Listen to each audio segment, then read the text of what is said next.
Hey everybody, back with another news feed here for you. This one kicking it off. Gen Zers ask Gen X how they got around without GPS.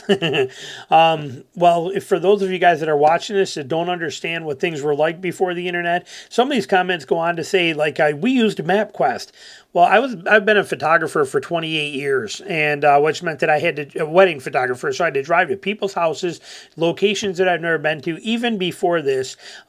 Plus, my generation as a 50-year-old, we traveled. I went to spring break 2 times. At 18, 17, I went to 2 different spring breaks, all across the country, and we drove to that kind of stuff. We would go to AAA and get triptychs.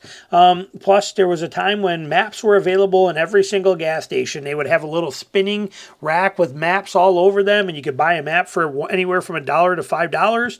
And so you bought a map in every state as soon as you crossed the border and got into it, or you went over and you looked at the rest areas that had all the maps in there, and you seen where you are, and you knew what your next exit number was and where your next city you needed to get to were. But it was maps. It was understanding, and it wasn't. It was a skill that everybody knew. Okay, it wasn't complicated to do this. We didn't know any better. It's not like we knew the internet was coming or anything like that. We just knew that we had to get there.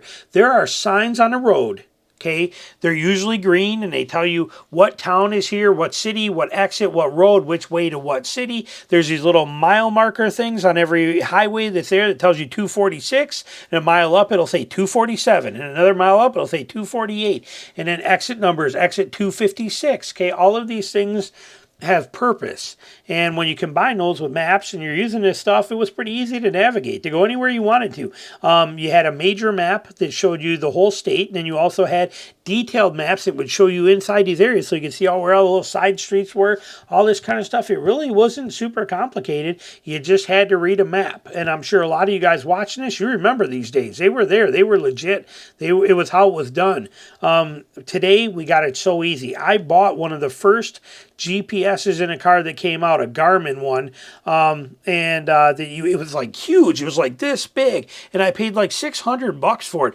Plugged into my cigarette lighter, had it mounted. I didn't even put it up in the windshield anymore. I was afraid somebody would steal it, so I kind of mounted it down. I took out the ashtray in my S10 and wedged it in there and kind of built a frame around it so it was in there, hidden down behind my stick shift. It was, but I mean, we until internet and GPSs came out, we got around just fine, but it's much easier now than it was before.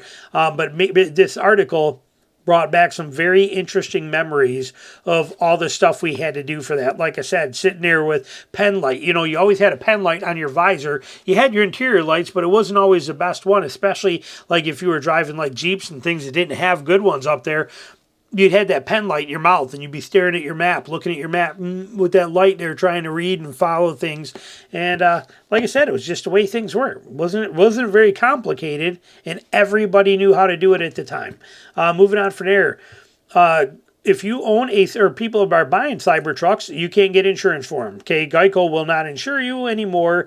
They're kicking them out. They're telling them they can't insure them. And then there's also other companies that are also stopping it and cutting it out. They go into the details here for you, and they talk about it. And then somewhere in here it says there's other ones that are probably going to be cutting it out too. Where did I see it? Right here. There's rumors that State Farm may follow suit. Progressive Downlight refuses, and Geico is stopping it. But insuring a Cybertruck is getting to be very difficult. Now, I believe Elon offers insurance to them, but it's pretty much becoming your only option. Then this posted on October 7th. And then on October 8th, we get this, which is more of a detail thing in there, where they reached out to them. Okay, Torque News reached out to Geico to find out what's going on, why this is. And they basically got back, this is what they asked them. I'm not going to get into all the whole thing and read it for you, but here's what they said. The response we got in a nutshell: Geico has terminated some of the Cybertruck insurance policies due to either gross vehicle weight restrictions or potential challenges with part availability for repair shops. I'm betting what that means is because they cannot buy cheap Chinese aftermarket parts like they can when they put them on everybody else's car. When your car gets in a wreck, I'm sure Geico is using the cheapest parts they possibly can, which are made all over China and then shipped over here, and they use those to repair the vehicle with. I'm guessing. I don't know. I've only been in one accident in my entire life, so I don't know how all that stuff works. But I'm assuming it's probably something along those lines. But this is your real issue right here. They can't find a way to save money in insuring these. So, but they've come out and said that they are. Because of its gross weight, they also said that Geico will be reaching out to customers who may have received a non-renewal notice. That they are going to find a way to right here. However, we might be reinstating the policies going forward. I don't know. I don't care. I'll never own a Cybertruck. I have no interest in a Cybertruck. But if you do, or you're thinking about buying one, understand it. This could be a problem for you right now. And now the big one right here.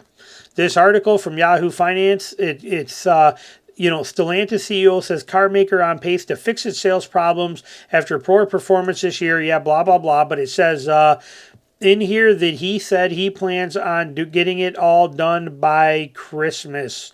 In here, I saw on here somewhere he talks about what he's cut, what he's done. Talks about the sales, how he's starting to bring things back up. Okay, right here. Tavares said Monday, let me get this crap out of here. There we go. Tavares said Monday that has dropped by 52,000 units in recent months, which is getting rid of the inventory. It says in the U.S. Stellantis dealers, inventory was just over 430,000 vehicles in June. He said Monday he's dropped that by 52,000 in recent months, and the company is trying to get below 350,000 by Christmas for a fresh start going into the new year. He expects the new leadership team to produce stronger profits and better customer satisfaction.